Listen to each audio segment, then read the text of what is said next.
ዕለተ እሁድ ትገኛላችሁ ውድ ቤተሰቦቻችን እንደምን አላችሁልን? ከእናንተው ከሆነው ከአዲስ ስፖርት የዩቲዩብ ቻናላችን የዛሬውን የዕለተ እሁድ የማለዳ ስፖርት የመረጃ ሰዓታችንን በድጋሚ ይዘን ተገናኘን። ስለምታደምጡን፣ ስለምትከታተሉን ቆይታችሁም ከኛ ጋር ስለሆነ እጅግ ከልብ አድርገን ነው የምናመሰግነው። ትላንትና በተለያዩ ሊጎች የተደረጉ ጨዋታዎች አሉ። በተወዳጁ የእንግሊዝ ፕሪሚየር ሊግ እንዲሁ በስፓኒሽ ላሊጋ በሌሎችም የአውሮፓ ታላላቅ ሊጎች ጨዋታዎች ነበሩ። ከዛ ውጪ በኤፍኤ ካፕ መርሃ ግብርም እንዲሁ የተደረገ መርሃ ግብር ነበር። ማንቸስተር ሲቲ እና እንዲሁ ሌላኛው ቡድን ሳውዝሃምፕተን ያደረጉት ጨዋታ ነበር። ከሱ ጨዋታ ጋር የማያይዘን የምናነሳቸው ጉዳዮች ይኖራሉ። ዛሬም በኤፍኤ ካፕ ተጠባቂ መርሃ ግብር ይደረጋል። ቀን 11 ሰዓት ላይ ቸልሲ ከሊድስ ዩናይትድ ጋር የሚያደርጉት ጨዋታ ይጠበቃል። ማን ወደ ቀጣዩ ዙሪያ ያልፋል? ግምቶቻችሁን ያስቀምጡልን። ቸልሲ ወይስ ሊድስ ዩናይትድ? ግምቶቻችሁን ልጽፉልን ትችላላችሁ። በሌሎች ሊጎችም የሚደረጉ ጨዋታዎች አሉ። ለምሳሌ ያክል በጣሊያን ዛሬ የሚጠበቀው የዩቬንቱስ እና የኤሲ ሚላን ጨዋታ ዛሬ የሚደረግ ነው የሚሆነው። በሌሎችም ሊጎች የሚደረጉ ጨዋታዎችን እንመለከታለን። ከጨዋታዎች ወጣን ልና ደግሞ ክለቦችን የተመለከቱ ስፖርታዊ ጉዳዮችን ዛሬም የምናነሳ ነው የሚሆነው። ማንቸስተር ዩናይትድን፣ አርሰናልን፣ ቸልሲን፣ ሊቨርፑልን፣ ሪያል ማድሪድ፣ ባርሴሎና ሌሎችም የአውሮፓ ታላላቅ ክለቦችን የተመለከቱ ስፖርታዊ ጉዳዮችን እየዳሰሰን ቆይታን እናደርጋለን። እናንተም ቆይታችሁን ከኛ ጋር ስታደርጉ ሀሳብ አስተያየቶቻችሁን ኮሜንት ቦክስ ላይ ስምና አድራሻችሁን እየጠቀሳችሁ ጻፉልን። በቀጣይም የተለያዩ ርዕሰ ጉዳዮችን የምናነሳበት ፕሮግራምን ይዘን ስለምንመጣ ይህንን ቻናላችንን ሰብስክራይብ እያደረጋችሁ ከኛ ጋር እንድትሆኑ ነው የምንጋብዛችሁ። ቪዲዮአችንንም ላይክ እያደረጋችሁ ከኛ ጋር ቆዩ። ከመሸጋገሪያ በኋላ በቀጥታ ወደ ዛሬ ፕሮግራም እናመራለን። አብራችሁኝ ነው።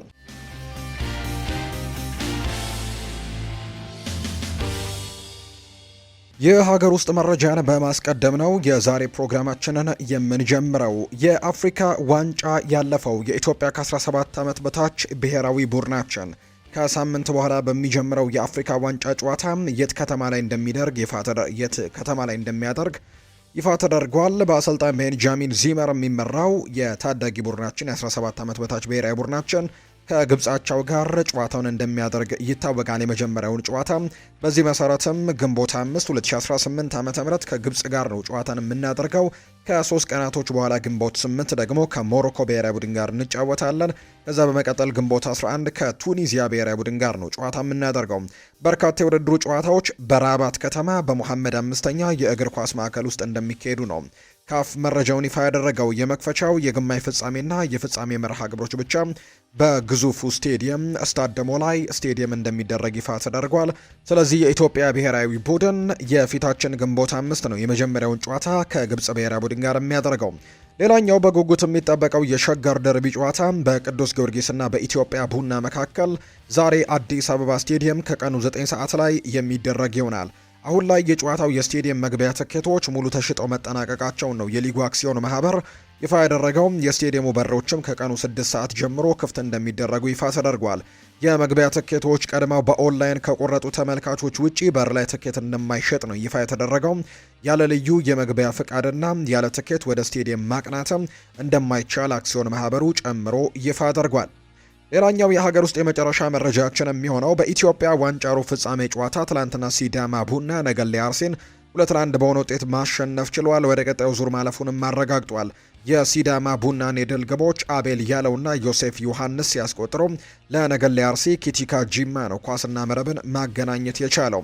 ውጤቱን ተከትሎ ሲዳማ ቡና ወደ ግማሽ ፍጻሜው የተሻገረ አራተኛው ክለብ ሆኗል። በዚህ መሰረትም ሲዳማ ቡና፣ መቀሌ ሰባ እንደርታ፣ ወልዋሎ አዴግራት ዩኒቨርሲቲና ኢትዮጵያ መድን ግማሽ ፍጻሜውን የተቀላቀሉ ቡድኖች እንደሆኑ ነው ይፋ የተደረገው።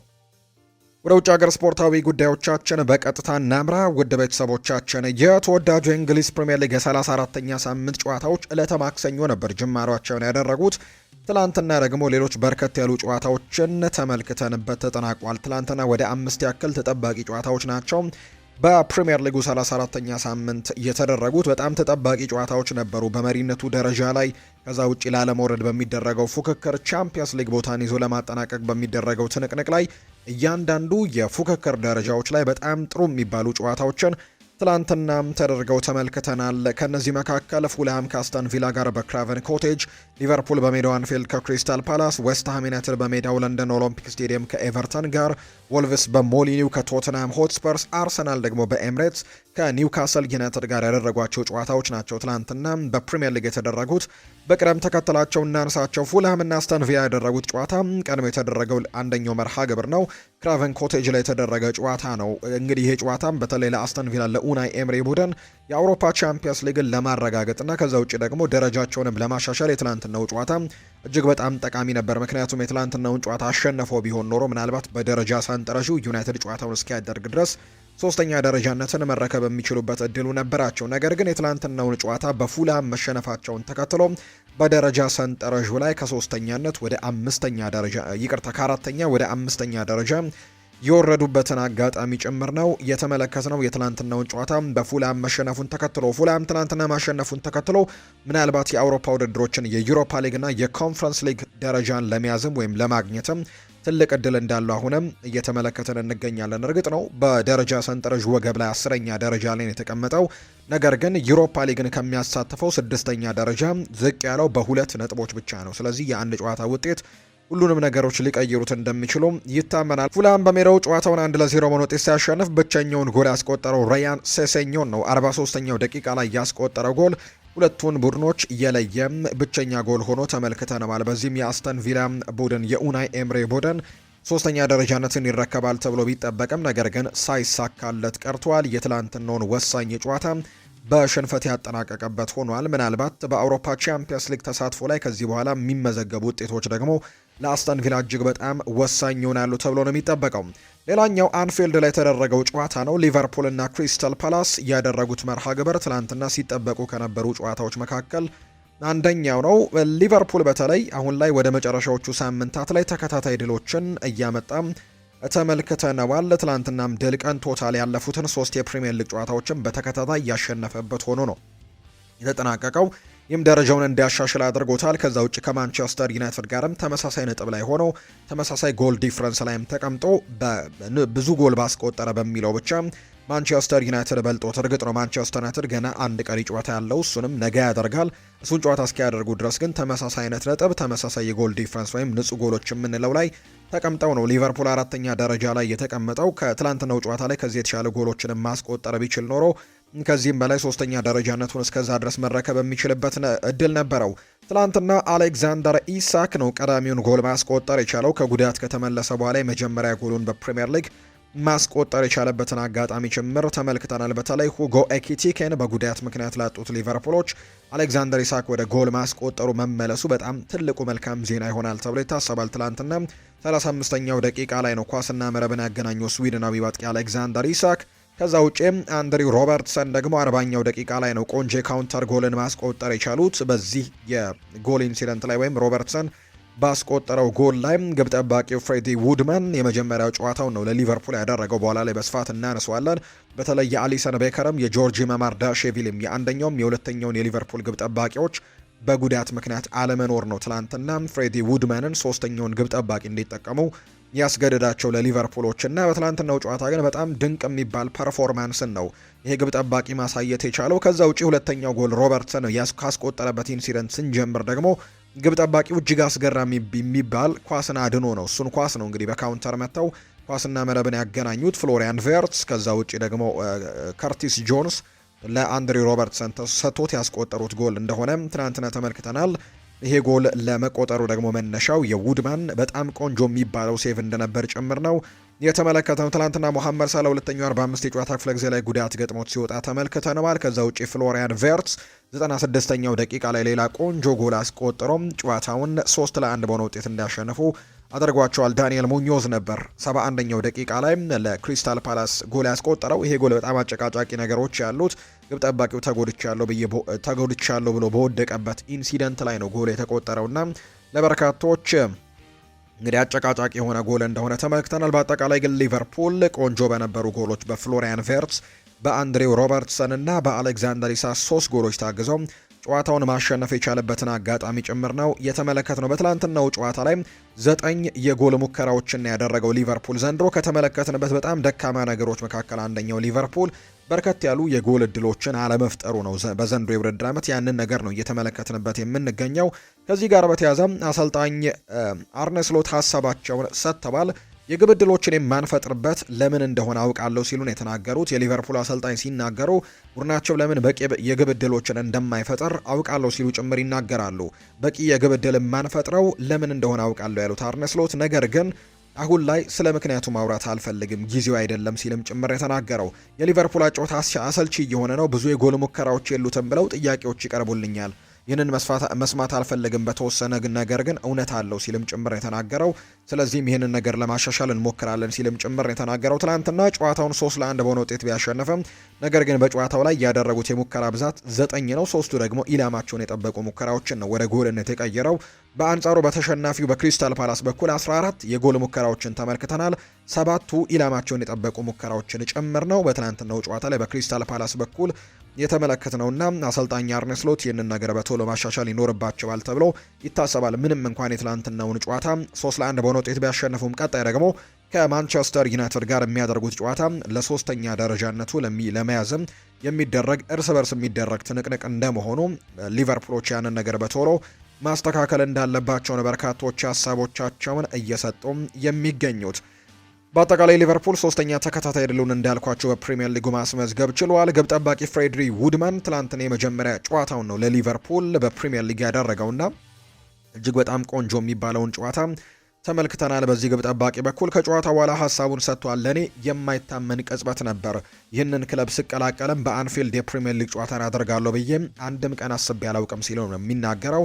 ከምርጥ ተጫዋቾች ጀርባ ስትጫወት ስራዬን የበለጠ ቀላል ያደርጉልኛል ሲልም ጭምር ይናገራል። በተለይ በልምምድ ስፍራ ላይ ደግሞ እነ ዶሚኒክ ሶቦስ ላይ ተደጋጋሚ የቅጣት ምቶችን መለማመድ የሚፈልጉ ከሆነ ከልምምድ ሴሽን ውጪ ከዛ ውጪ ሙሐመድ ሳላህም ዋን ቱ ዋን እንዲሁ ከግብ ጠባቂ ጋር ተገናኝቶ እሱን ነገር መለማመድ ሲፈልግ እኔን ይጠሩኛል፣ ያ ነገር እጅግ በጣም ያስደስተኛል ሲልም ጭምር ነው የተናገረውና ትላንትና ግን የመጀመሪያውን ጨዋታ አድርገው እጅግ አስደናቂ ምሽትን ማሳለፍ ችሏል ፍሬዲ ውድመን።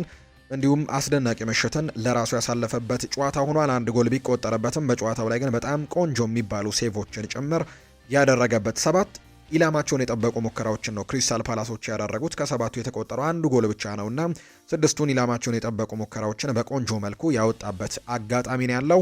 ለመጀመሪያው ጨዋታውን ላደረገው ግብ ጠባቂ ሶስተኛ ግብ ጠባቂ ለሆነው ፍሬድሪ ውድመን እጅግ አስደናቂ ምሽት ሆኖ ነው የትላንትናው ጨዋታ የተጠናቀቀው። አንድሬ ሮበርትሰን ስላስቆጠረው ጎል ይናገራል። የአጥቂ አይነት አጨራረስ ነበር እያስቆጠርኩት ሲል ይናገራል። አሌክዛንደር ኢሳክን እና ሁጎ ኤኪቲኬንም ተጠባባቂ ወንበር ላይ ማስቀመጡን ላይ ያለብኝ ይመስለኛል ሲል ነው ትላንትና ጎሉን ካስቆጠረ በኋላ የተናገረው። ግብ አስቆጠሬ 2-0 በማድረግ ደስተኛ ነኝ። በአንፊልድ ጎል ማስቆጠር ሁሌም ልዩ ስሜት ይሰጣል ሲልም ይናገራል። 4 ጨዋታዎች ብቻ ናቸው የቀሩን፣ 2ቱ በሜዳችን። እናም ደግሞ አሰልጣኙ ሜዳ ላይ የሚሰጠኝን እያንዳንዱ እድልንም ማጣጣም ነው የምፈልገው። ለእኔ አስደናቂ ቅጽበት ነበር። የሚቀጥሉትን 2 የሜዳ ጨዋታዎች ለእኔና ለሙሐመድ ሳላ የተለዩ እንደሆኑ እርግጠኛ ነኝ። እናም ክለቡን በሚገባው ቦታ ላይ መልቀቅ እንችላለን ሲልም ጭምር የተናገረው አንድሬ ሮበርትሰን እና ሙሐመድ ሳላ የመጨረሻ 4 ጨዋታዎች ብቻ ናቸው የሚቀሯቸው ሊቨርፑልን ሊሰናበቱ እንደሆነ ይታወቃልና እነዚህ 4 ጨዋታዎች ለሁለታችን እጅግ በጣም ወሳኝ ይሆናሉ ሲልም ጭምር የተናገረው አንድሬ ሮበርትሰን የተናገረው። አርነ ስሎት ስለ ሙሐመድ ሳላህ ጉዳት ይናገራል። ትናንትና በጨዋታው ላይ ጉዳት ገጥሞት ተቀይሮ ሲወጣ ተመልክተናል። ሌላ ድልና ሌላ ጉዳት የሲዝናችን ታሪክ ነው። ለመናገር ገና ነው። ነገር ግን ለሙሐመድ ሳላ ሜዳን ለቆ መውጣት እንዴት አስቸጋሪ እንደሆነ እናውቃለን። ምን ያክል መጥፎ እንደሆነ ጠብቀንም ማየት ይኖርብናል ብለዋል። እንግዲህ ምናልባትም ሳላህ ምናልባት ከበድ ያለ ጉዳት ከሆነ ወይም የተወሰኑ ጨዋታዎችን የሚያሳልፈው ከሆነ ምናልባት የሊቨርፑል የመጨረሻው ጨዋታ ሊሆን እንደሚችልም አንዳንድ ግምቶች እየወጡ ይገኛሉ። ቀለል ያለ ጉዳት ከሆነ ግን በቀጣዮቹ ጨዋታዎች ላይም ቡድኑን መልሶ ማገልገል የሚችልበትን እድል ያገኛል ተብሎ ነው የሚታሰበው። ከትላንትናው ጨዋታ ጋር በተያያዘ ሌሎች 2 ጨዋታዎችን እንመልከት። በተመሳሳይ ሰዓት የተደረጉ ዌስትሃም ዩናይትድ ከኤቨርተን እና ወልቭስ ከቶተንሃም ጋር ያደረጉት ጨዋታ ነው። እነዚህ 2 ጨዋታዎች ላለመውረድ በሚደረገው ትግል ላይ እንግዲህ አሁን ላይ 2 ቡድኖች ብቻ የቀሩ ይመስላሉ። ምክንያቱም ኖቲንግሃም ፎረስት አምልጧቸዋል። ያለፉትን ጨዋታዎች ማሸነፉን ተከትሎ ኖቲንግሃም ፎረስቶች አሁን ላይ ያላቸውን የነጥብ ልዩነት ሰፋ አድርጓል። ከኖቲንግሃም ፎረስት ከቶተንሃም ወራጅ ቀጠናው ላይ ከሚገኘው ቶተንሃም ጋር 4 ጨዋታዎች ብቻ እየቀሩ ያላቸው የነጥብ ልዩነት 5 ነው። ነገር ግን የሚታወቅ ነገር የለም እርግጥ ነው። ነገር ግን የትላንትናውን ጨዋታ ቶተንሃምም ዌስትሃም ዩናይትድም ድል አድርገዋልና በዛው በነበሩበት እንዲቀጥል ሆኗል። ተመሳሳይ ሰዓት ነበር ጨዋታዎቹ የተደረጉትና በተለይ የዌስትሃም ዩናይትድ በመጨረሻዎቹ ደቂቃዎች ላይ ጎል አስቆጥሮ ጨዋታውን ማሸነፉም የደረጃ ሰንጠረዡ ላይ ቶተንሃም እየመራ ስለነበረና እንዲሁ ደግሞ ዌስትሃም ደግሞ አቻ የነበረበት ቅጽበት ስለነበር ለውጥ ተደርጎ ነበር የደረጃ ሰንጠረዡ ላይ። ነገር ግን ዌስትሃም ዩናይትዶች ወደ ጎል ማስቆጠራቸው በድጋሚ ወደ 17ኛ ደረጃ ከፍ እንዲሉ አድርጓቸዋል። ዌስትሃም ትላንት በሜዳው ለንደን ኦሎምፒክ ስቴዲየም ከዳቪድ ሞይስ ቡድን ጋር ያደረገውን ጨዋታ 2-1 በሆነ ውጤት ነው ማሸነፍ የቻለው። ለዳቪድ ሞይስ ትላንትና 750ኛ አካባቢ ጨዋታውን ነው ያደረገው በፕሪሚየር ሊጉ የአሰልጣኝነት ዙፋኑ ላይና እጅግ በጣም ትልቅ የሚባል ቁጥር ነው። ነገር ግን በጨዋታው ላይ ድል አልቀናቸውም። በዌስትሃም ዩናይትድ 2-1 በሆነ ውጤት ነው የተሸነፉት። ቶማስ ሱቼክ 51ኛው ደቂቃ ላይ ቀዳሚውን ጎል ማስቆጠር ችሎ ነበር። ከዛ ውጭ ግን ኬርናን ዌስቤሪ ሆል ጨዋታው ሊጠናቀቅ በተለይ መደበኛው የጨዋታ ክፍለ ጊዜ ሊጠናቀቅ 2 ደቂቃዎች ብቻ በቀሩበት ቅጽበት ላይ ጎል አስቆጥሮም ቡድኑን አቻ አድርጎት ነበር ኤቨርተንን። ነገር ግን 92ኛው ደቂቃ ላይ ካሎም ዊልሰን ያስቆጠረው ጎል ዌስትሃም ዩናይትድን ከወራጅ ቀጥነት ያወጣ መልሶ ከዛ ውጭ ደግሞ ለዌስትሃም በጣም ጥሩ የሆነ ድልን እንዲያስመዘግቡ ያደረጋቸው አጋጣሚ ነው ማስቆጠር የቻለው ካሎም ዊልሰን ነው። በጨዋታው መጨረሻዎቹ ሽረፍራፊ ሰከንዶች ላይ ኳስና መረብን አገናኝቶ ዌስትሃም 2-1 በሆነ ውጤት እንዲያሸንፍ ያደረገው። በተመሳሳይ ሰዓት የተደረገው የቶትናም ሆትስፐርስና የወልቭስ ጨዋታ ነበር። ወልቭስ በሜዳው ሞሊኒው ነው ጨዋታውን ያደረገው። እርግጥ ነው ወልቨርሃምፕተን ወንደረርስ ጥሩ ደረጃዎችን ይዞ ወይም ደግሞ ጥሩ ነጥቦችን ይዞ ለማጠናቀቅ ካልሆነ በስተቀር ወደ ታችኛው ሊግ መውረዱን አረጋግጧል። ወልቨርሃምፕተን ወንደረርስ ለቶትናም ግን የትላንትናው ጨዋታ እጅግ በጣም ወሳኝ የነበረ ጨዋታ እንደነበር ተመልክተናል። ነገር ግን የትላንትናው ጨዋታ ቶተናሞች አሸንፈዋል። በተለይ ትላንትናውን ጨዋታ ማሸነፋቸው ዌስትሃም ምንም እንኳን ድል ቢያደርግም አሁንም ያላቸውን የነጥብ ጋፕ በሁለት አጥብበው እንዲቀጥሉ አድርጓቸዋል። አሰልጣኝ ሮቤርቶ ዲዘርቤም ያንን ነገር ነው የተናገሩት። ያለን የነጥብ ልዩነት 2 ነው፣ ስለዚህ ቶተናም በእርግጠኝነት አይወርድም የሚል አይነት ሀሳብን ከትላንትናው ጨዋታ በኋላ ሀሳቡን ሰጥቷል። ገና በመጀመሪያው 45 የጨዋታ ክፍለ ጊዜ ላይ ነው ዶሚኒክ ሶላንኬ ጉዳት ገጥሞት ተቀይሮ ሲወጣም የተመለከትነው። ሪቻርልሰን ተክቶት የገባው ተጫዋች ነው። ዣኦ ፓሊኒያ ነው ብቸኛውን ጎል 82ኛው ደቂቃ ላይ ለሮቤርቶ ዲ ዘርቢ ቡድን ማስቆጠር እየቻለው። ለቀጣዮቹ ጨዋታዎችም ምናልባት ተስፋ የሚሰጥ አይነት ድል ይመስላል ለቶተንሃም ሆትስፐርስ ከፕሪሚየር ሊጉ ላለመውረድ ከዌስትሃም ዩናይትድ ጋር በሚቀጥሉት ጨዋታዎች ላይ በጣም ትልቅ ትንቅንቆችን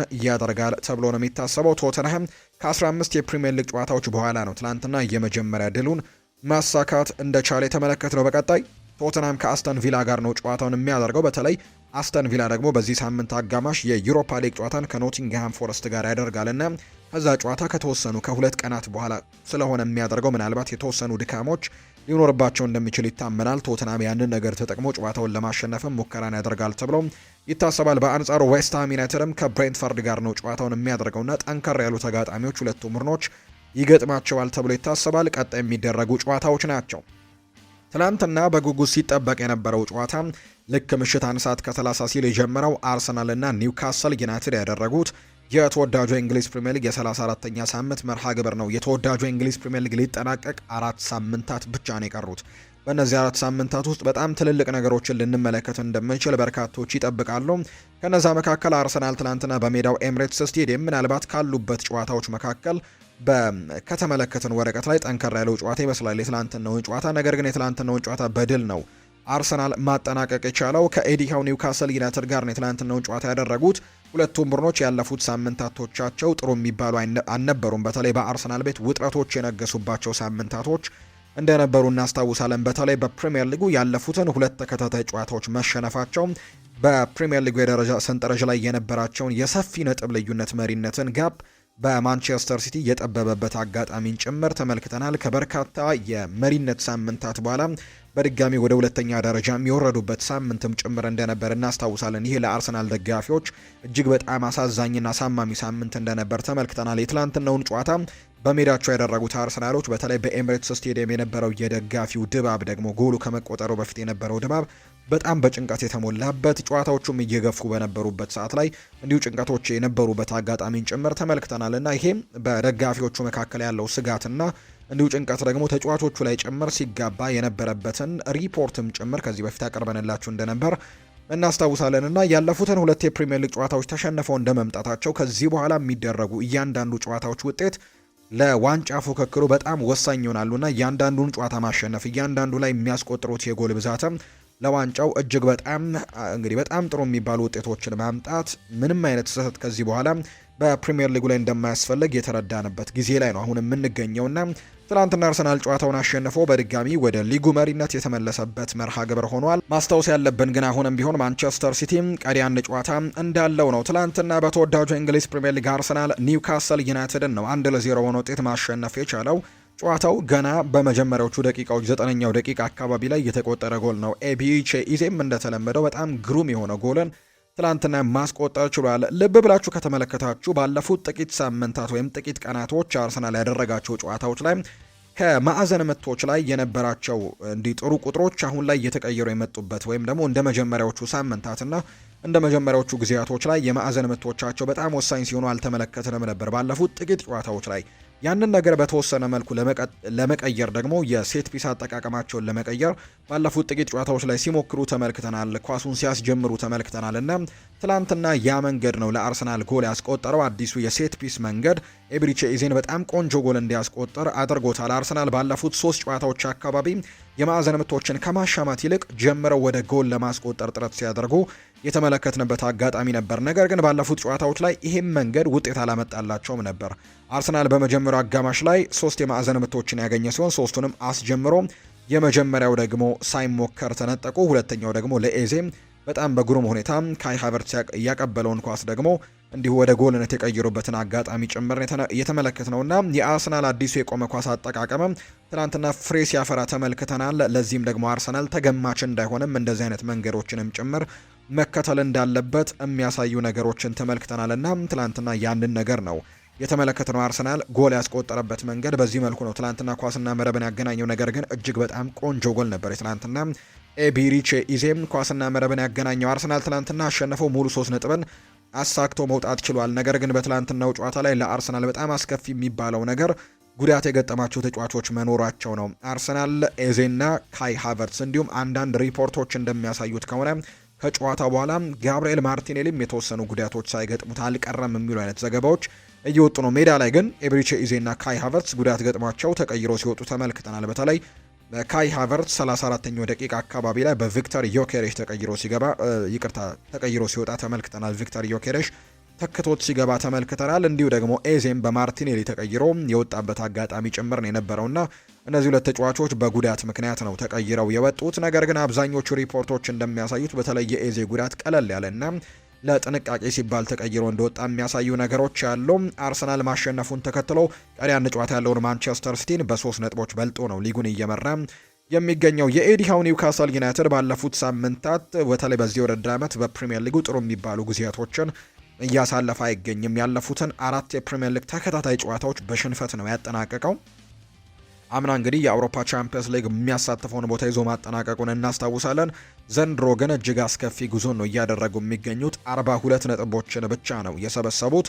16ኛ ደረጃ ላይ ከተቀመጠው ኖቲንግሃም ፎረስት ያላቸው የነጥብ ልዩነት 3 ብቻ ነው። አንድ ጨዋታ ወደ 16ኛ ደረጃ ሊወስዳቸው እንደሚችል ጭምር እየተመለከትን ነውና ያንን ነገር ነው ትናንትና የተመለከትነው። እንግዲህ አርሰናሎች የትናንትናውን ጨዋታ ድል ያደርጉ እንጂ በርካቶች ግን ሀሳቦቻቸውን እየሰጡበትን ይገኛሉ። በኋላ ላይ በስፋት እናነሷለን። ፖል ሜርሰን ለምሳሌ ከአርሰናል አዝናኝ እግር ኳስን መመልከት አልቻልኩም የሚል አይነት ሀሳብን ሰጥቷል። ነገር ግን ለአርሰናል በዚህ ሰዓት እጅግ በጣም ወሳኙ ነገር ሙሉ 3 ነጥቦችን ማሳካትና የዋንጫውን አሸናፊነት ለማግኘት የሚደረገው ትግል እንደሆነ በርካቶች ያምናሉ። በአጠቃላይ በጨዋታው ላይ የነበረውን ቁጥራዊ መረጃዎች ከተመለከትን በመጀመሪያው 45 ተመጣጣኝ የሚባሉ የኳስ ቁጥጥር ነበራቸው። 51 በመቶ ነበር አርሰናል በመጀመሪያው 45 የጨዋታ ክፍለ ጊዜ ላይ ኳስን ተቆጣጥሮ ሲጫወት የነበረው። በአንጻሩ በኒውካስል ዩናይትድ በኩል 49 በመቶ ነበር። የጎል ሙከራዎችን ከተመለከተን ግን 9 ሙከራዎችን በመጀመሪያ 45 የጨዋታ ክፍለ ጊዜ ኒውካስል ዩናይትዶች አድርገዋል። 2ቱ ኢላማቸውን ጠብቀዋል። በአርሰናል በኩል 3 ኢላማቸውን የጠበቁ ሙከራዎችን ብቻ ነው የተመለከትነው። በሁለተኛው 45 የጨዋታ ክፍለ ጊዜ ግን ኳሱን ተቆጣጥሮ በመጫወት ረገድ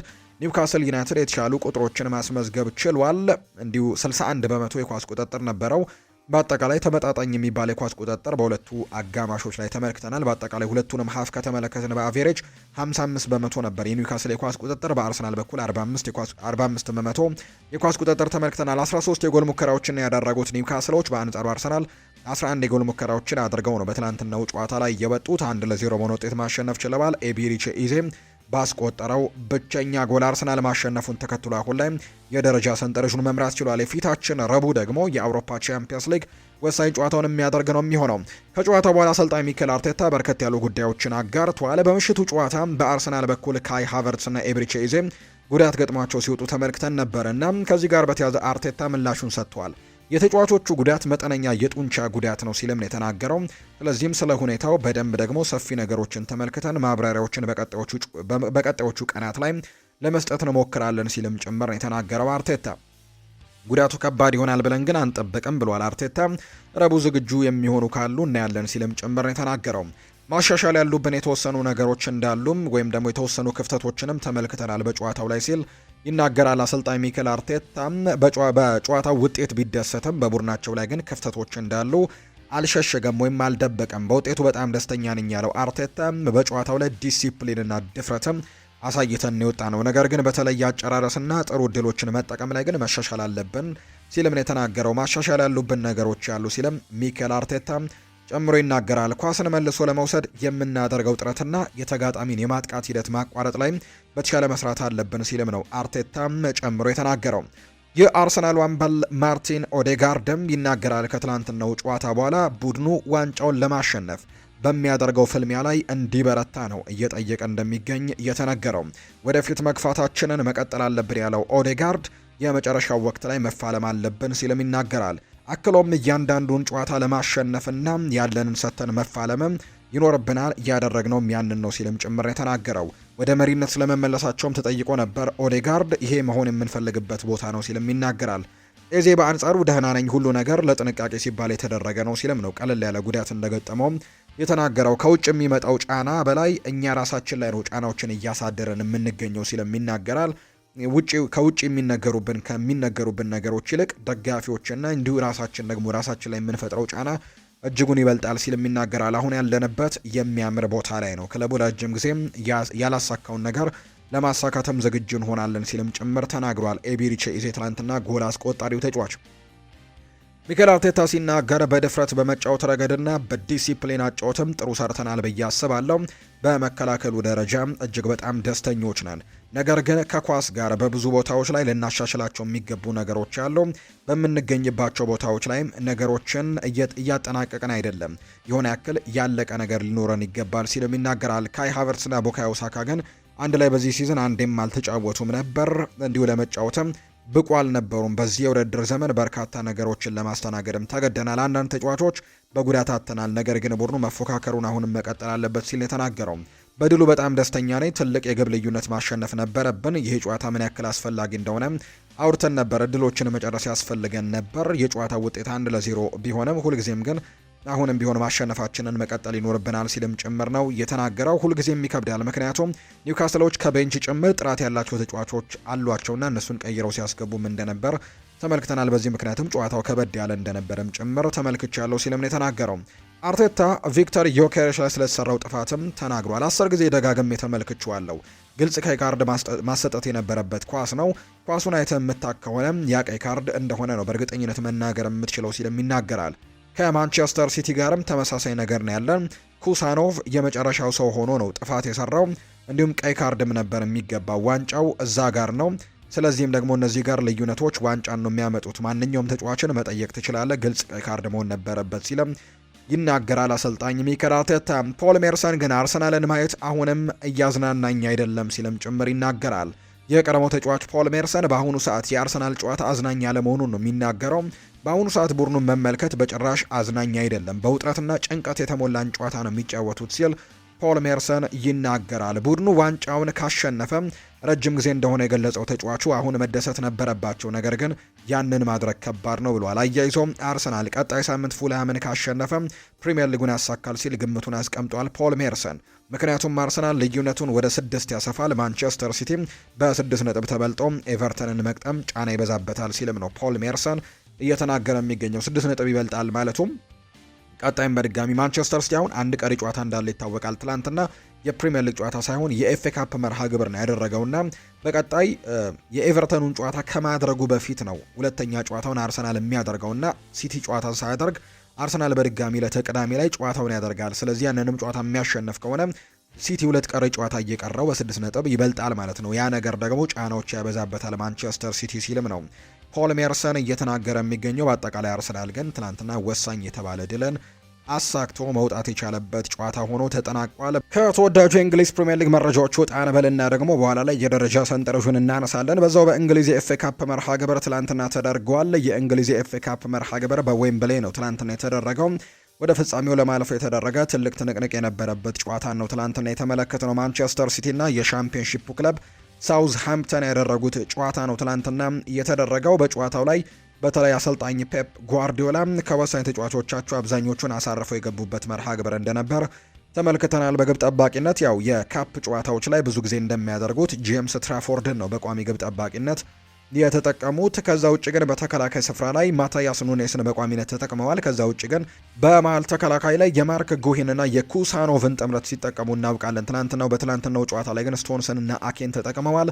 ሪያን አይት ኑሪም በቋሚነት ነበር። በርከት ያሉ ጨዋታዎችን ሳያደርግ የቀረው ቲያኒ ራይንደርስ፣ ኒኮ ጎንዛሌዝ እና ኮቫቺች ከፊል ፎደን፣ ራያን ሸርኪና ኦማር ማርሙሽ ትላንትና በቋሚነት የጀመሩ ተጫዋቾች ናቸው። ነገር ግን ጨዋታው ላይ የጎል እድሎችን ለመፍጠርም የተቸገሩበትን አጋጣሚ ጭምር ተመልክተናል። በተለይ ጎሎችን ለማስቆጠር እጅግ በጣም ተቸግረው እንደነበር በመጀመሪያው 45 የጨዋታ ክፍለ ጊዜ 6 የጎል ሙከራዎችን ብቻ አድርገው የወጡበት። የትላንትናውን ጨዋታ ከተመለከትን በመጀመሪያው 45 የጨዋታ ክፍለ ጊዜ 6 ሙከራዎችን ያደረጉት ማንቸስተር ሲቲዎች አንድ ብቻ ኢላማውን የጠበቀ ሙከራ ነበር። ሁለተኛው 45 የጨዋታ ክፍለ ጊዜን ወሳኝ ተጫዋቾቻቸውን ካስገቡ በኋላ ግን 20 የጎል ሙከራዎችን አድርገዋል። 5ቱ ኢላማቸውን የጠበቁ እንደነበሩም ጭምር ነው እየተመለከት ነው። በአጠቃላይ በጨዋታው ላይ አዛዝ የተባለው ተጫዋች 79ኛው ደቂቃ ላይ በጣም ቆንጆ የነበረች ጎልን ከፔናልቲ ቦክስ ውጭ አስቆጥሮ ሳውዝሃምፕተንን 1-0 መሪ አድርጓቸው ነበር። ጨዋታው ሊጠናቀቅ ወደ 11 ገደማ አካባቢም ደቂቃዎች ሲቀሩት መደበኛው ደቂቃ ሊጠናቀቅ ማለት ነው። ከዛ ውጭ ግን 82ኛው ደቂቃ ላይ ጀረሚ ዶኩ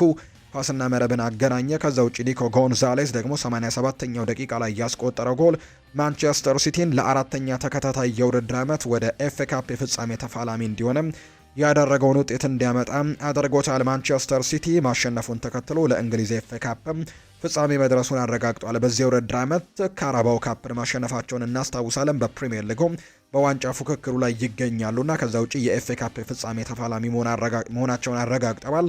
የዚህ የውድድር ዓመትን ምናልባት ዶሜስቲክ ትሬብልን ለማሸነፍ ወይም በሀገር ውስጥ የሚደረጉ ሶስትዮሽ ዋንጫዎችን ለማሸነፍ በትልቁ እንቅስቃሴዎችን እያደረጉ እንዳለ ነው የተመለከትነው። ጀረሚ ዶኩም ያንን ነገር ነው እየተናገረ የሚገኘው። የሀገር ውስጥ የሶስትዮሽ ዋንጫን እናሸንፋለን ሲል ነው ጀረሚ ዶኩ የተናገረው። የማንቸስተር ሲቲው ተጫዋች ጀረሚ ዶኩ በዚህ ዓመት 3 ዋንጫዎችን ማሸነፍ እንደሚችሉ ነው የተናገረው። በተከታታይ ዓመታት ለኤፍኤ ካፕ ፍጻሜ በመድረሱ መደሰቱን የገለጸው ዶኩም የሀገር ውስጥ ሶስትዮሽ ዋንጫን ዘንድሮ እናሳካለን ብሏል። ሳውዝሃምፕተን ያሳየውን እንቅስቃሴ ያደነቀው ተጫዋቹ እነሱ ከአርሰናል ያደረጉትን ጨዋታ ይቼ ነበርና ማሸነፍ ይገባቸዋል ብለዋል። አርሰናልን አሸነፈው ወደዚህኛው ፓርት እንደደረሱ ወይም ወደ ግማሽ ፍጻሜው እንዳለፉ እናስታውሳለን። ትናንትና ከማንቸስተር ሲቲ ጋርም በጣም ጥሩ የሚባል ፉክክርን ማድረግ ችለዋል። እውነትም ሳውዝሃምፕተን ለመናገር ምርጥ ቡድን ነው ሲልም ነው የተናገረው ጀረሚ ዶኩ። ምን አይነት ጨዋታ ነበር! አሁን ላይ ትንሽ ማረፍ አለብን። የመጨረሻዎቹ 15 እና 20 ደቂቃዎች የማይታመኑ ነበሩ። እኛ በከፍተኛ ሁኔታ እየተጫንን ነበር። እነሱ ጎል እንዳስቆጠሩ ግን እኛም ጎል ማስቆጠር አለብን ብለን አሰብን። እዛም የመጀመሪያውን ጎል አስቆጠረን፣ ቀጥሎም ሁለተኛውን አስቆጥረናል። አሁን በ3 ዓመት ውስጥ ለኔ 3ኛው የፍጻሜ ጨዋታዬ ነው። በእውነት ደግሞ ለፈጣሪ ክብር ይድረሰው ሲልም ጭምር ነው የተናገረው። ስለዚህም እንዲህ ባሉ ስቴዲየሞች በመጫወቴ ደግሞ አመስጋኝ ሲልም ጭምር ይናገራል። ሁሉም ሰው በብዛት ኳሱን እንድመታ ይነግረኛል። የበለጠ ራስ ወዳድ መሆን አለብህም ይሉኛል።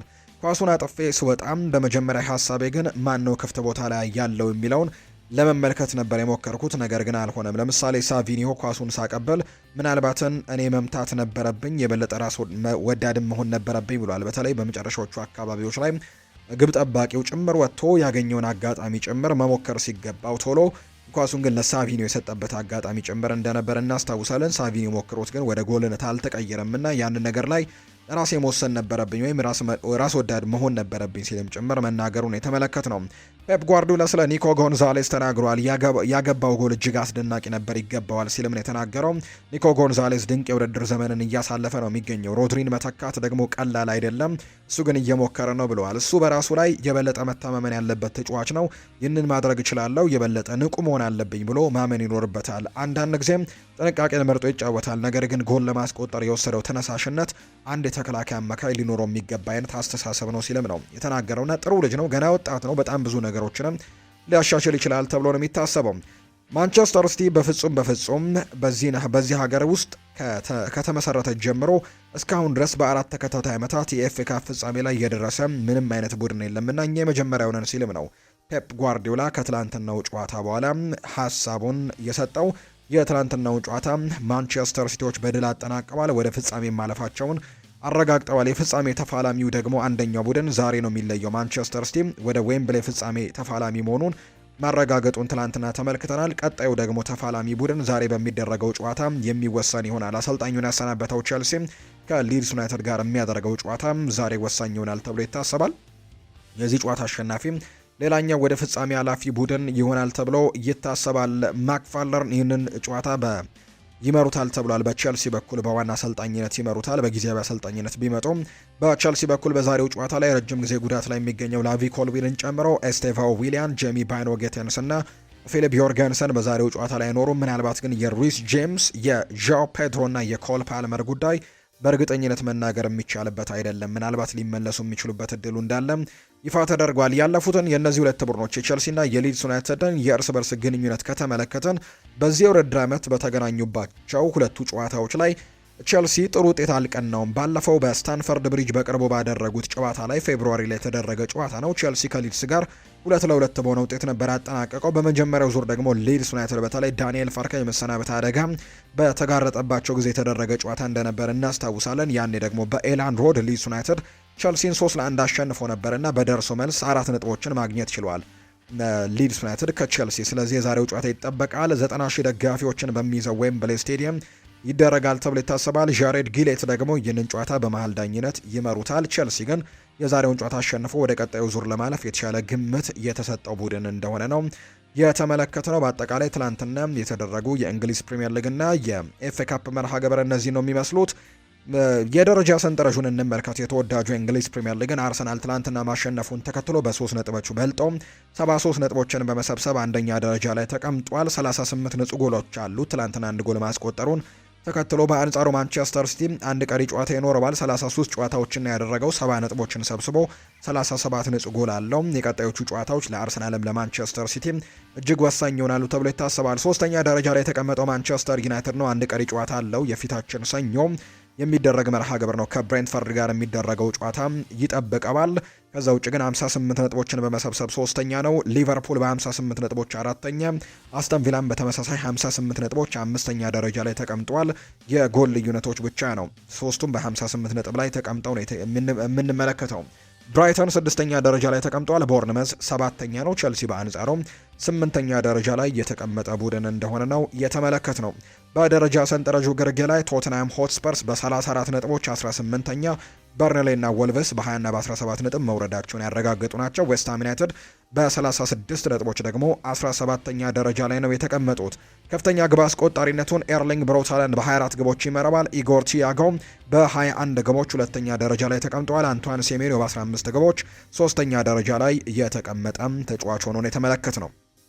ሌሎች ሊጎችን ደግሞ እንመልከት ውድ ቤተሰቦቻችን። ትናንትናም የተለያዩ ጨዋታዎች በተለያዩ ሊጎች ተደርገዋል። ከነዚህ መካከል ድንቅ ፉክክር የተመለከተበት የጀርመን ቡንደስሊጋን ጨዋታን እናንሳ። ትናንትና በርከት ያሉ ጨዋታዎች ናቸው በጀርመን ቡንደስሊጋ የተደረጉት። ነገር ግን ማይንዝ እና ባየር ሚኒክ ያደረጉት ጨዋታ ግን እጅግ ትንፋሽን ቀጥ የሚያደርግ ጨዋታ ነበር። በጣም ትልቅ ፉክክር የተደረገበት፣ በጣም በርከት ያሉ ጎሎችም የተቆጠሩበት ጨዋታ ነው። እርግጥ ነው ባየር ሚኒክ የጀርመን ቡንደስሊጋ ሻምፒዮን መሆኑን አረጋግጧል። በተለይ በሳምንቱ አጋማሽ ደግሞ ወሳኝ የተባለ የአውሮፓ ቻምፒየንስ ሊግ ጨዋታ ከፓሪስ ሰን ዠርሜን ጋር የፊታችን ማክሰኞ ያደርጋልና ለዛ ጨዋታ ይረዳው ዘንድ በርከት ያሉ ወሳኝ ተጫዋቾቹን ትናንትና ተጠባባቂ ወንበር አድርገው ነው አሰልጣኝ ቪንሰንት ኮምፓኒ ጨዋታውን ሲጀምርም የተመለከትነው። እነ ማይክል ኦሊሴ እነ ሃሪ ኬን ከዛ ውጭ ደግሞ እነ ጀማል ሙሲያላ ጨምሮ ተጠባባቂ ወንበር ላይ ትናንትና ተመልክተናቸዋል።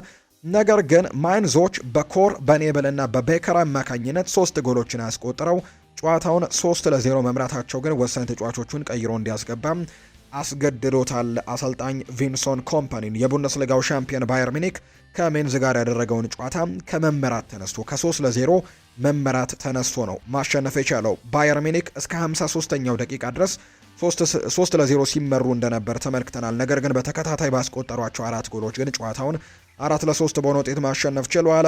እንዲሁ ትላንትና ኒኮላ ጃክሰን ነው የመጀመሪያውን ጎል ያስቆጠረው ለባየር ሚኒክ። ከዛ ውጪም እጅግ ድንቅ የውድድር ዓመትን እያሳለፈ የሚገኘው ማይክል ኦሊሴ ትላንትናም እጅግ በጣም ግሩም የሆነች ጎልን ማስቆጠር ችሏል። ከዛ ውጪ ጀማል ሙሲያላ እና ሃሪኬንም የሚያስቆጠራቸው ጎሎች ባየር ሚኒክን 4-3 አሸናፊ እንዲሆኑ አድርጓቸዋል። በሌሎች የጀርመን ቡንደስሊጋ ጨዋታዎች ኦግስበርግ እና አይንትራክ ፍራንክፈርት 1-1 ነው ጨዋታቸውን ያጠናቀቁት። ባየር ሌቨርኩዘን ኮሎኝን 2-1 በሆነ ውጤት ማሸነፍ ችሏል። ሄዲኒሃም ደግሞ ሴንት ፓውሊን 2-0 በሆነ ውጤት ያሸነፈበት ውጤትም ትላንትና እየተመዘገበ ነው። ቮልስበርግ ቦሩሲያ ሞንቸግላድባህ ጋር 0-0 ሲለያይ ሆፋይኒየም ደግሞ ሃምበርግን 2-1 በሆነ ውጤት ያሸነፈበት የጀርመን ቡንደስሊጋ የትላንትና ጨዋታዎች ናቸው።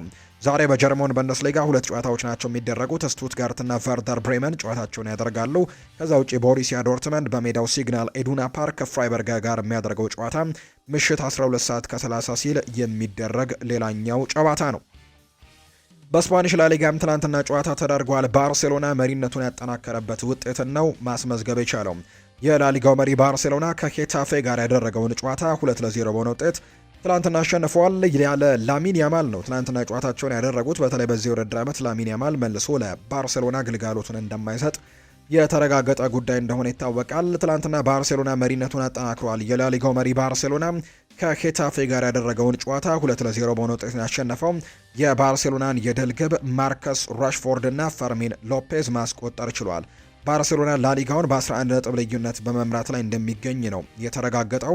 በዚህም ባርሴሎና ትናንትና ማሸነፉን ተከትሎ 88 ነጥቦችን መሰብሰብ የቻለ ቡድን መሆኑን ተመልክተናል። ከተከታዩ ሪያል ማድሪድም ያላቸው ነጥብ ልዩነት ወደ 11 የሰፋበትና ወደ ሻምፒዮንነት እየቀረቡ ያሉበትን አጋጣሚ ጭምር የተመለከት ነው። ፈርሚን ሎፔዝ ከጨዋታ በኋላ ሀሳቡን ሰጥቷል። እዚህ ምን እንደሚፈጠር ሙሉ በሙሉ የተረዳን ይመስለኛል።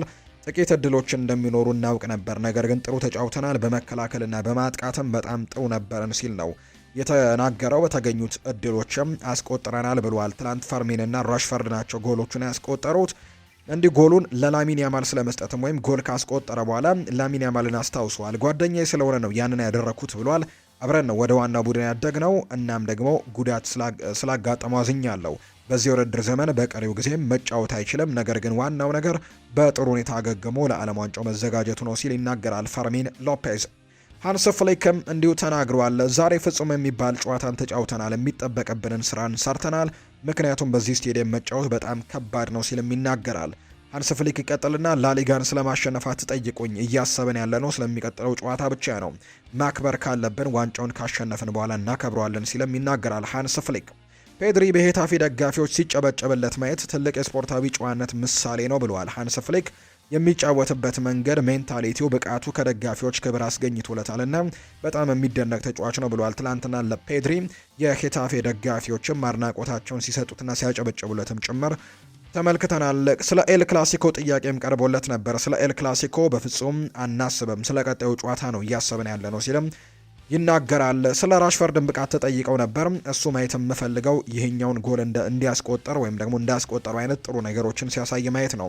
ጎል በማስቆጠሩ በጣም ደስተኛ ነኝ፣ ምክንያቱም ለእኛ አስፈላጊ ስለሆነና ለዚህ ደግሞ አስተዋጽኦ ማድረጉ በጣም አስፈላጊ ነው ሲልም ጭምር ተናግሯል። በጣም ደስተኛም ሆኛለሁ በማርከስ ራሽፎርድ ብቃትም ሲል ጭምር ነው ሃንስ ፍሊክ ከትላንትናው ጨዋታ በኋላ እንዲሁ የተናገረው። በስፓኒሽ ላሊጋ ሌሎች ጨዋታዎችን እንመልከት። ትላንትና በኤር ዋንዳ ሜትሮፖሊታኖ አሬና አትሌቲኮ ማድሪድ ትላንት አትሌቲክ ቤልባኦን 3-2 በሆነ ውጤት ማሸነፍ ችሏል። ቫሌንሲያ በሜዳው ሜስታያ ዢሮናን 2-1 በሆነ ውጤት ያሸነፈበትም ትላንት የተደረገ ጨዋታ ነው። ዲፖርቲቮ አላቬስ እና ማዮርካም ጨዋታቸውን ያደርገው አላቬስ 2-1 በሆነ ውጤት ማሸነፍ ችሏል። የስፓኒሽ ላሊጋ ሌሎች ጨዋታዎች ዛሬ ነው የሚደረጉት። ራዮ ቫይካኖ ከሪያል ሶሴዳድ፣ ሪያል ኦቪዬዶ ከኤልቼ፣ ኦሳሱና ከሲቪያ እና ቪያሪያል በኢስታዲዮ ዴላ ሴራሚካ ከሴልታ ቪጎ ጋር የሚያደርጉት ጨዋታ ዛሬ የሚደረጉ መርሃ ግብሮች ናቸው። በጣሊያን ሴሪኤም ትናንትና ጨዋታዎች ነበሩ። ፓርማ ፒያትሳን 1-0 አሸንፏል።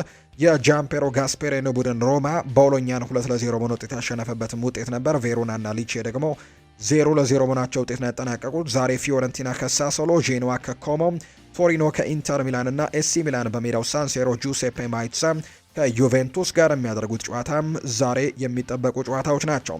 በፍሬንች ሊግ 1 ትላንትና ኦሎምፒክ ሊዮን ኦንጄን 3-2 አሸንፏል። ከዛ ውጪ ቱሉዝ እና ሞናኮ 2-2 ጨዋታቸውን ሲያጠናቀቁ ፓሪስ ሰን ዠርሜን ትላንትና አንጀርስን 3-0 በሆነ ውጤት ማሸነፍ ችሏል። በተለይ የአውሮፓ ቻምፒየንስ ሊግ ጨዋታ በሚኖርባቸው ሰዓት ላይ ፓሪስ ሰን ዠርሜኖች ከፍሬንች ሊግ 1 አወዳዳሪ አካል እረፍት እንደሚሰጣቸው ይታወቃል። ትላንትና ግን ያ ነገር አልተሰጣቸውም። የፊታችን ማክሰኞ ጨዋታ እንዳለባቸው ቢታወቅም ፓሪስ ሰን ዠርሜን የትላንትናውን ጨዋታ ግን 3-0 በሆነ ውጤት ማሸነፍ ችሏል። በትላንትናው ጨዋታ ላይም እንዲሁም ተጠባባቂ የሚባሉ ተጫዋቾቻቸውን ተጠቅመዋል። ዋና የሚባሉ ተጫዋቾቻቸውን በቋሚ አስተላለፉ ላይ አልተመለከትናቸውም። ትላንትና እነ ብራድሊ ባርኮላ በቋሚ አስተላለፍ ውስጥ የነበሩ ቢሆንም ነገር ግን ዋናዎቹ የሚባሉት እነ ጃኦ ኔቬስ፣ ከዛ ውጭ እነ ኑኖ ሜንዴሽ፣ እነ ክቪቻ ክቫራስኬሊያ፣ ደዜረ ድዌ፣ ኦስማን ዴምቤሌ በትላንትናው ጨዋታ ላይ ተጠባባቂ ሆነው ተመልክተናቸዋል። በተለይ በፊታችን ማክሰኞ የሚደረገው የአውሮፓ ቻምፒየንስ ሊግ ጨዋታን ታሳቢ በማድረግ ነው። ትላንትና ሊ ካንግ ኢን የመጀመሪያውን ጎል ማስቆጠር የቻለው። ከዛ ውጪ ሴኒ ማዮሎ እና ቤራልዶ ኳስና መረብን ያገናኙ ተጫዋቾች ሆነዋል። ጎንካሎ ራሞስ 74ኛው ደቂቃ ላይ በቀይ ካርድ የወጣበትን አጋጣሚ ጭምር ተመልክተናል። በፓሪስ ሰን ዠርሜን በኩል ትናንትና በተደረገው ጨዋታ ዛሬም በፍሬንች ሊግ 1 ጨዋታዎች ቀጥለው ይደረጋሉ። ሎሪዮ ከስትራስቡርግ፣ ሊ ሃርቬ ከሜትስ፣ ፓሪስ ኤፍሲ ከሊል እንዲሁ ሬንስ ከናንትስ እና ኦሎምፒክ ደማርሴ ከኒስ ጋር የሚያደርጓቸው ጨዋታዎች ደግሞ ዛሬ በፍሬንች ሊግ 1 የሚደረጉ ጨዋታዎች ናቸው። የመጨረሻም ጨዋታ እንዳሰሳችን የምናደርገው የኤዥያ ቻምፒየንስ ሊግ ፍጻሜውን ትላንትና አግኝቷል። አልአህሊ ሻምፒየን መሆን ችሏል። የኤዥያ ቻምፒየንስ ሊግ ፍጻሜ ጨዋታ ሲካሄድ አልአህሊ የጃፓኑን ክለብ ማቺዳን ነው 1-0 በሆነ ውጤት ማሸነፍ የቻለውና ሻምፒዮን ሆነው የአልአህሊን የማሸነፊያ ግብም አልቡራይክ ብቸኛውን ጎል ማስቆጠር ችሏል። አልአህሊ ለተከታታይ ሁለተኛ ዓመት ነው የኤዥያ ቻምፒየንስ ሊግ ዋንጫን ማሸነፍ የቻለው። አልናስር በአንጻሩ የኤዥያን ቻምፒየንስ ሊግ ሁለትን ደግሞ ለማሸነፍ እሱም በጣም የቀረበ ቡድን እንደሆነ እናውቃለን። አልአህሊ ግን የኤዥያ ቻምፒየንስ ሊግ አንድን ትላንትና ማሸነፉን ማረጋገጡን ነው የተመለከት ነው። ክለቦችን የተመለከቱ ስፖርታዊ ጉዳዮችን እናንሳ። ማንቸስተር ዩናይትድን የተመለከተ መረጃን እናስቀድም። ከብሩኖ ፈርናንዴዝ ብዙ ምክሮችን አግኝቻለሁ ብለዋል። ይኸውም በእያንዳንዱ የልምምድ መርሃ ግብር ከልምምድ በኋላ አንዳንዴም ከልምምድ በፊትም ብዙ ምክሮችን ይሰጠኛል ብለዋል። ስለ ብሩኖ ሲናገር ቤንጃሚን ሼስኮ እርሱ የሚልህ የትኛውንም ነገር ያለመመንታት አድርገው፣ ከእሱ ጋር በአንድ ቡድን በመጫወቴ በጣም አመስጋኝ ሲልም ጭምር ነው ቤንጃሚን ሼስኮ የተናገረው። ከጨዋታ በፊትም ከጨዋታ በኋላም እንዲሁ ብዙ ምክሮችን ያካፍለኛል ሲል ነው ቤንጃሚን ሼስኮ የተናገረው። ይቀጥልና ብሩኖ በጣም ምጡቅ ነው፣ እርሱ የቡድን አጋሪ ነው፣ እኔ ደግሞ ሁልጊዜም የቡድን አጋሮቼን እደግፋለሁ። ስለዚህ ብሩኖ በሚገባ የአመቱ ምርጥ ተጫዋች ሽልማትም ማሸነፍ የሚገባው ተጫዋች ነው ሲል ነው ቤንጃሚን ሼስኮ የተናገረው። ሌላኛው ብሩኖ ጥያቄ ቀርቦለት የመለሰው ምላስ ደግሞ አለ። ጉዳት ላይ ሆነ ለማንቸስተር ዩናይትድ ተጫውተህ ታውቃለህ የሚል ጥያቄ ቀርቦለት ነበር። ብሩኖ አዎ ከባድ የሚባሉ ጉዳቶች ባያጋጥሙኝም ከ2 ወይም ከ3 ዓመት በፊት ግን ከብራይተን ጋር ስንጫወት ተጎድቼ ነበር። በወቅቱ መራመድ እንኳን አልችልም ነበር፣ ነገር ግን ለክለቡ ወሳኝ ወቅት ስለነበረ ከመሙን ችዬ መጫወትን ምርጫ ያድርጌያለሁ ሲልም ጭምር ነው የተናገረው። ብሩኖ ፈርናንዴዝ እና ጉዳት እያለብኝ ለማንቸስተር ዩናይትድ መጫወትን እመርጣለሁ ሲልም ጭምር ነው የተናገረው ብሩኖ። አሁን ላይ ማንቸስተር ዩናይትድን በመልቀቅ በሪያል ቤቲስ እየተጫወተ የሚገኘው አንቶኒ ትላንትና አንድ ጉዳይን አንስቷል። ዩናይትድን መልቀቅ ለእኔ በጣም ትክክለኛ ውሳኔ ነው ሲል ነው አንቶኒ የተናገረው። ብራዚላዊው የቀድሞ ማንቸስተር ዩናይትድ የመስመር አጥቂ የሆነው አንቶኒ ማንቸስተር ዩናይትድን በቋሚነት ለቆ ሪያል ቤቲስን መቀላቀሉ ወይም ሪያል ቤቲስ መቆየቱ በሕይወቱ ካደረጋቸው ውሳኔዎች ምርጡ እንደሆነ ይናገራል። በሪያል ቤቲስ ለመቆየት መወሰኔ በህይወቴ ካደረኳቸው ምርጥ ውሳኔዎች አንደኛው ነው። እዚህ በጣም ደስተኛ ነኝ ብሏል። ለዚህ ውሳኔ ቤተሰቦቼ ትልቅ ሚና ነበራቸው። እነሱን ደስተኛ ሆኖ ማየት ለእኔ በጣም አስፈላጊው ነገር ነው ሲል ይናገራል። ቤተሰብ ሰላም ሲሆን በሜዳ ላይ ያለው ነገር ደግሞ ሁሉም ይስተካከላል፣ ቀላል ይሆናል ሲልም ጭምር ነው የተናገረው። አንቶኒ ነው ይህንን ሀሳብ የሰጠው። ፖል ፖግባ ሲናገር ኮቢ ማይኖ ባለ ተሰጥኦ ተጫዋች ነው ብሎታል። እሱ በጣም ተሰጥኦ ያለው ገና ታዳጊ ተጫዋች ነው። ገና ወጣት ቢሆንም ልዩ ችሎታ አለው። ሲጫወት ማየትም በጣም ደስ ይላል ሲልም የተናገረው። በማንቸስተር ዩናይትድ የተሳካ የእግር ኳስ ዘመን እንዲኖረው ተስፋ አደርጋለሁ ሲልም ጭምር ነው የተናገረው። የማንቸስተር ዩናይትድ ሌጀንድ ራያን ጊግስ ይናገራል። ብሩኖ ፈርናንዴስ በእነሱ ዘመን በነበረው ጠንካራ ቡድን ውስጥም የመሰለፍ ብቃት እንዳለው መስክሯል። ጊግስ ሲናገር ብሩኖ ፈርናንዴስ በእኛ ዘመን በነበረው ቡድን ውስጥ መጫወት የሚችል አይነት ድንቅ ብቃት ያለው ተጫዋች ነው። የተጫዋቾችን ስም መጥራት ስትጀምር እሱ የግድ በዝርዝር ውስጥ መካተት ያለበት ተጫዋች ነው። ስለ ብሩኖ ብቃትም ሲናገር ብሩኖ ኳስን ሲያገኝ ቢነጠቅ ግድ የለውም፣ ምክንያቱም እሱ የጎል ዕድሎችን ለመፍጠር ወይም ለማስቆጠር ሪስክ መውሰድን ይመርጣል። ኳሱ ቢቋረጥበትም እንኳን ተስፋ አይቆርጥም ሲልም ነው የተናገረው። እኔ የተማርኩት 7 ወይም 8 ጊዜ ኳስ ብትነጠቅ እንኳን በ9ኛ ወይም በ10ኛው ሙከራ ጨዋታውን የምታሸንፍበትን አጋጣሚ መፍጠር እንደምትችል ነው። ብሩኖ ደግሞ ይህንን ሲያደርግ በተደጋጋሚ ተመልክቼዋለሁ ሲልም ራያን ጊግስ ሀሳቡን ሰጥቷል። ማንቸስተር ዩናይትድ የ30 ሚሊዮን ዩሮ የቋሚ ዝውውር እንዲተገብር አጥብቀው እየጠየቁት ይገኛሉ ከማርከስ ራሽፎርድ ጋር በተያዘ። ይህ ካልሆነ ግን ማርከስ ራሽፎርድ ወደ ክለቡ ተመልሶ ሁኔታውን ይገመግማል። በሌላ በኩል ባርሴሎና የቋሚ ዝውውር ውሉን ከመተግበር ይልቅም በድጋሚ በውሰት ውል ለመደራደርም ግፊት ማድረጉን እንደሚቀጥል ጭምር ነው ፋብሪሲዮ ሮማኖ መረጃውን እያጋራ እንደሚገኝ ዘገባዎች የጠቆሙት። የማንቸስተር ዩናይትድ የክረምት የዝውውር እቅድ እስካሁን ድረስ ግልጽ መልክን አልያዘም። ይልቁንም ገና በጅምር ላይ እንዳለ ነው በርካቶች ሀሳቦቻቸውን እየሰጡ የሚገኙት። በክለቡ አመራሮች በቅድሚያ ትኩረታቸውን እያደረጉ የሚገኙት በሶስት ዋና ዋና ጉዳዮች ላይ እንደሆነ ይፋ ተደርጓል። አንደኛው የቻምፒየንስ ሊግ ተሳትፎ ነው።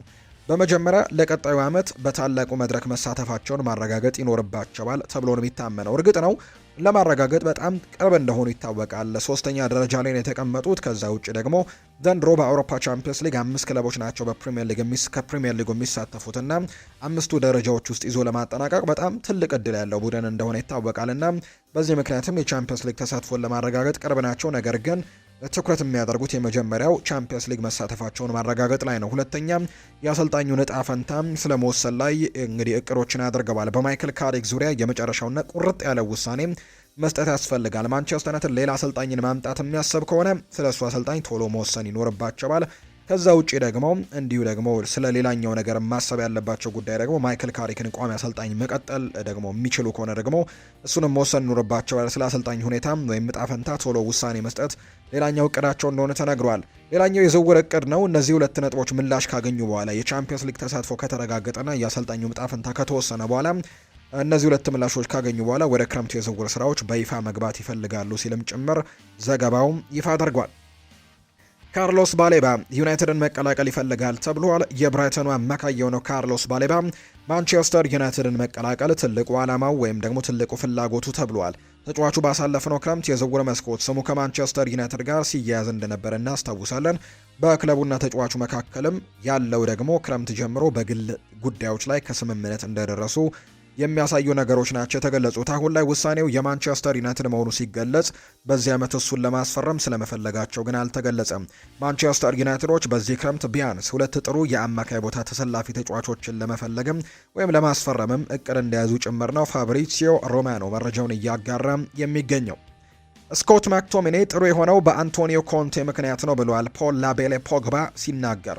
ፈረንሳዊው አማካይ ፖል ፖግባ ስኮት ማክቶሚኔ ወደ ጣሊያን ሲሄድ ለምን ጥሩ እንደሆነ ተጠይቆ ምላሹን ሲሰጥ ስኮት ማክቶሚኔ በዩናይትድ ከነበረው የተሻለ በናፖሊ የተሻለ የሆነው በአንቶኒዮ ኮንቴ ምክንያት ነው ሲል ነው ፖግባ የሚያምነው። ማክቶሚኔ ወደ ናፖሊ ሲሄድም አሁን እዩ እንግዲህ ያልኩት ኮንቴ ይወደዋል፣ ምክንያቱም እሱ የሚወደድ አይነት ነገር እንዳለውም ግልጽ ነበር። የቡና አጋር በነበርንበት ሰዓት ማክቶሚኔ ጠንካራ ሰራተኛ፣ ስነ ምግባር ያለው ጎል አስቆጣሪ ነበር። ለኮንቴ ደግሞ እንደዚህ አይነት ነገር እንደሚስማማ አውቃለሁ። ስለዚህም በኮንቴ ምክንያት ነው በጣም ጥሩ ተጫዋች እንዲሆንም የተደረገው ሲልም ጭምር ተናግሯል። ይህንን ሀሳብ የሰጠው ፖል ላቤሌ ፖግባ ነው።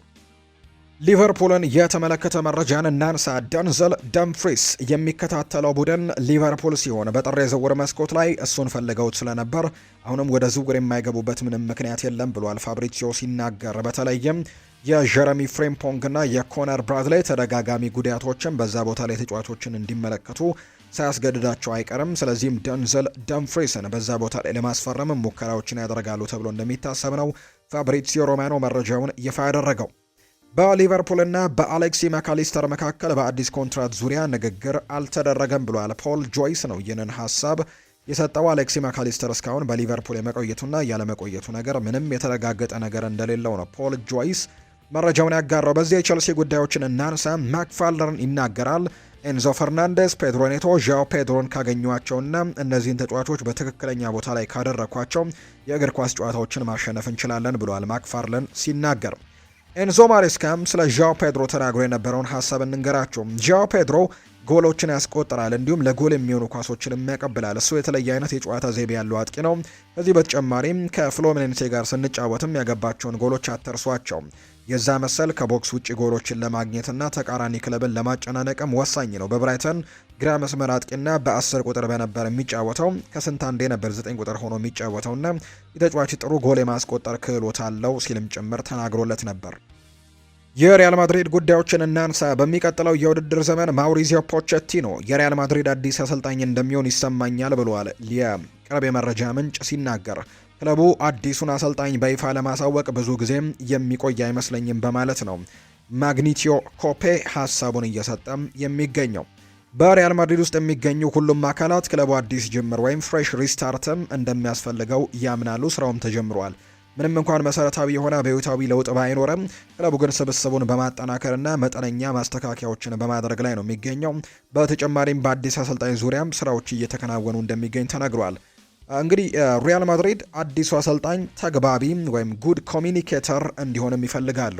በተጨማሪም አዲሱ አሰልጣኝ ክለቡን በሚገባ የሚረዳና ክለቡን ልዩ የሚያደርግ ምን እንደሆነ የሚያውቅም እንዲሆን ይረዳሉ ወይም ይፈልጋሉ። ሪያል ማድሪድ እነዚህን መስፈርቶች የሚመድቡ አሰልጣኞችን በክለቡ ስኬታማ መሆን እንደሚችሉ ያምናሉ ነው እየተባለ የሚገኘው። ፍሎሬንቲኖ ፔሬስ ማሲሚሊያኖ አሌግሪን እንደሚያደንቁት ወይም እንደሚወዱት ይነገራል። በተለይ ሮማን አልቫሬዝ እንደተናገረው ከሆነ ዲያሪዮ አስ ጋዜጠኛው ፕሬዝደንቱ አሌግሪን በተጫዋቾች መልበሻ ክፍል ውስጥ ከፍተኛ ተጽዕኖና ስልጣን ያለው በጣም ጎበዝ አሰልጣኝ እንደሆነ አድርገው ያስባሉ።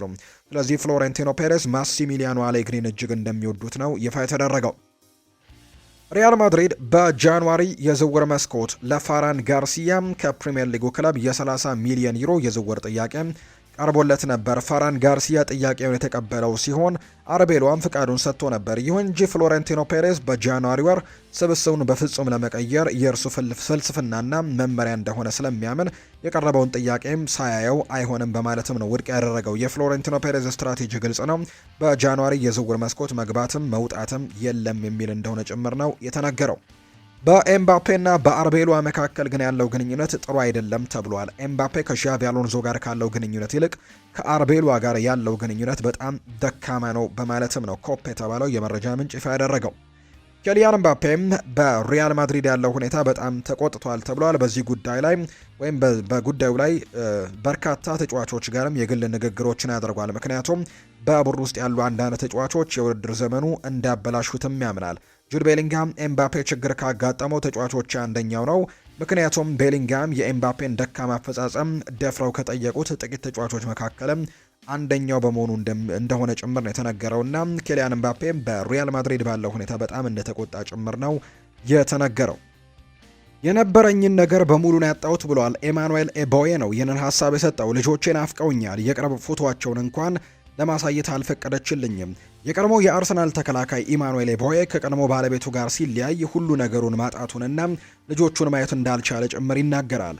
ብዙ እንዲሁ ደግሞ ቤቶች፣ መኪኖች ነበሩኝ፣ ሁሉንም ማጥቻቸዋለሁ ያለው ኢቦዬም በፍቹ ምክንያት ይሄ ነው ባልልም በጣም ትልቅ ነገር ነው ያጣሁት ብለዋል። ሰዎች ከኔ ሁሉንም ነገር መውሰዷ ጥሩ ነው ይላሉ፣ ነገር ግን እኔም ያገባሁት ለፍቅር ነው። እሷን ለማስደሰት ሁሉንም ነገር አድርጌያለሁ። ለእሷ ታማኝ ነበርኩኝ ሲልም ኤቦዬ ይናገራል። ኢማኑኤል ኤቦዬ ቀጥሎም ልጆቹን ለረጅም ጊዜ ማግኘት አለመቻሉንም ውስጡንም እንደጎዳው ጭምር ይናገራል። ልጁ ለቼልሲ ሲፈርም በቦታው መገኘት እንዳልቻለ ያስረዳው ኢቦዬም በጣም አዝኜ ነበር። እናቱ አልደወለችልኝም። እሱን ለ5 ዓመትም አግኝቼው አላውቅም ብሏል። አክሎም ልጆቼን አፍቀውኛል። ሁልጊዜም እጸልያለሁ አንድ ቀን ማየት እንድችል። የቅርብ ፎቶቸው የለኝም። ስጠይቃቸውም እናታቸው ፍቃደኛ አይደለችም ሲልም ጭምር ነው ኢማኑኤል ኤቦዬ የተናገረው። በተለይ ከፍቅር አጋሩ ጋር የነበረውን ነገር በርካቶች የሚያውቁት ጉዳይ ነው እና በርከት ያሉ ነገሮችንም ከዚህ በፊት ሲነገሩ እንደነበር እናስታውሳለን። ከእሷ ጋር ከተለያየ በኋላ በሙሉ ነገሩንም እንዳጣ ጭምር በርካቶች የሚያስታውሱት ጉዳይ ነው። የተወደዳችሁና የተከበራችሁ ቤተሰቦቻችን ለዛሬ ያዝንላችሁ አዳዲስ ስፖርታዊ ጉዳዮቻችን እነዚህን ነው የሚመስሉት። ስላደመጣችሁን፣ ስለተከታተላችሁን ቆይታችሁም ከኛ ጋር ስለሆነ እጅጉን ከልብ አድርገን ነው የምናመሰግነው።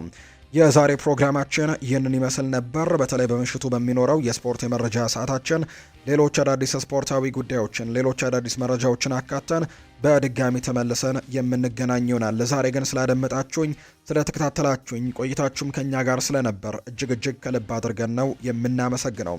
ፉአድ ባሮ ፕሮግራሙን እየመራው ከእናንተ ጋር ቆይታን አድርጌያለሁ። በቀጣይ ፕሮግራሞቻችን ሌሎች ስፖርታዊ ጉዳዮችን ይዘን በድጋሚ ተመልሰን የምንገናኝ ይሆናል። መልካም ጊዜ፣ መልካም ቀን እንዲሆንላችሁም ጭምር ነው በአክብሮት የምመኘው።